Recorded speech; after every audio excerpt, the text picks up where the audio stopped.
Japanese prime minister Sane తకాయిచి భారతదేశ పర్యటన కోసం వచ్చారు. ఆవిడ జపాన్కి మొట్టమొదటి మహిళా ప్రధాని. అంతేకాదు కాస్త అగ్రెసివ్ కూడా. Sanae Takaichi Liberal Democratic Party of Japan చెందిన ప్రధాని అన్నమాట. ఇంతకుముందు మనం చూస్తే షింజో ఎబే, ఈయన ఇండియాకి చాలా ఫేవర్గా ఉండేవాళ్ళు. ఆయన శిష్యురాలే సానే తకాయిచి. యాక్చువల్లీ జపాన్ రాజ్యాంగంలో యుద్ధాలు బ్యాన్ అన్నమాట.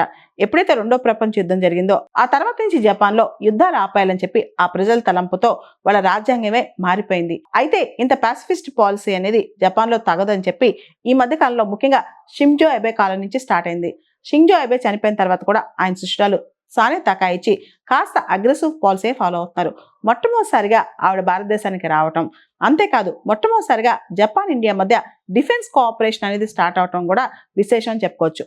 ఆల్రెడీ ఇండియా జపాన్ మధ్య Shinkansen technology, bullet train technology కావచ్చు, దానికి సంబంధించి జపాన్ టెక్నాలజీ ఇస్తుంది, సాఫ్ట్ లోన్ కూడా ఇస్తుంది అనమాట. ఈ షింకన్సెన్ టెక్నాలజీ అన్న బుల్లెట్ ట్రైన్ టెక్నాలజీ అన్న ఒకటే అనమాట. అదేవిధంగా జపాన్ సంబంధించిన ఓడిఏ, జపాన్ ఇతర దేశాలకు ఇచ్చే అఫీషియల్ డెవలప్మెంట్ అసిస్టెన్స్ ఏదైతే ఉందో అది హైయెస్ట్ గా అత్యధికంగా భారతదేశానికి ఇచ్చింది అనమాట. ఇండియా జపాన్ మధ్య జాయింట్ మిలిటరీ ఎక్సర్సైజ్ కూడా ఎఫెక్టివ్ గా ఉంటాయి. ఆపరేషన్ ధర్మా గార్డియన్ కూడా ఇండియా జపాన్ మధ్య జరుగుద్ది. అదేవిధంగా మలబార్ జాయింట్ ఎక్సర్సైజ్ కూడా ఇండియా, జపాన్, అమెరికా, ఆస్ట్రేలియా మధ్య జరుగుతాయి అనమాట.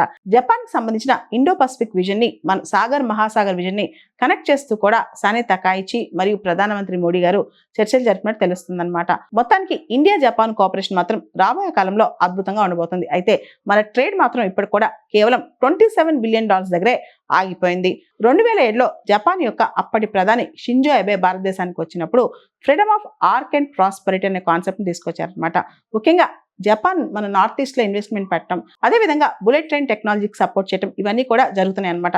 దాంతోపాటు మనం చూస్తే భవిష్యత్తులో జపాన్లో ఆల్రెడీ డెమోగ్రఫిక్ డెఫిసిట్ స్టార్ట్ అయిపోయింది. వాళ్ళకి స్కిల్డ్ లేబర్ ఫోర్స్ కావాలి. ఇండియా నుంచి మంచి మంచి ప్రొఫెషనల్స్ కూడా జపాన్కి వెళ్ళి పనిచేసే అవకాశం కనిపిస్తోంది. ఓవరాల్ గా 5 లక్షల మంది వర్క్ ఫోర్స్ అనేది ఇండియా జపాన్ మధ్య వచ్చే 5 సంవత్సరాల్లో ఎక్స్చేంజ్ కావాల్సి ఉంది. దానిలో 50,000 మంది skill and semi skill professionals అయి ఉంటారని కూడా అంచనా వేస్తున్నారు. సానే తకాయిచి విజిట్ లో పర్సనల్ లీడర్షిప్, పర్సనల్ డిప్లొమసీ అనేది ప్రస్ఫుటంగా కనిపిస్తుంది అనమాట. ముఖ్యంగా మోడీ గారు స్పీచ్ ఇస్తూ ఆవిని చోటీ బెహన్ అని పిలిచారు. అంటే లిటిల్ సిస్టర్, చిన్న చెల్లి అని చెప్పి పిలిచారనమాట సానే తకాయిచిని. అదేవిధంగా సానే తకాయిచి జాపనీస్ ప్రైమ్ మినిస్టర్ మన ప్రధాని మోడీ గారిని ఎల్డర్ బ్రదర్ అని చెప్పి ప్రస్తావించారు. వచ్చే సంవత్సరం అంటే 2027 నాటికి భారత్ జపాన్ యొక్క డిప్లొమాటిక్ రిలేషన్స్ కి 75 వసంతాలు పూర్తవుతాయి.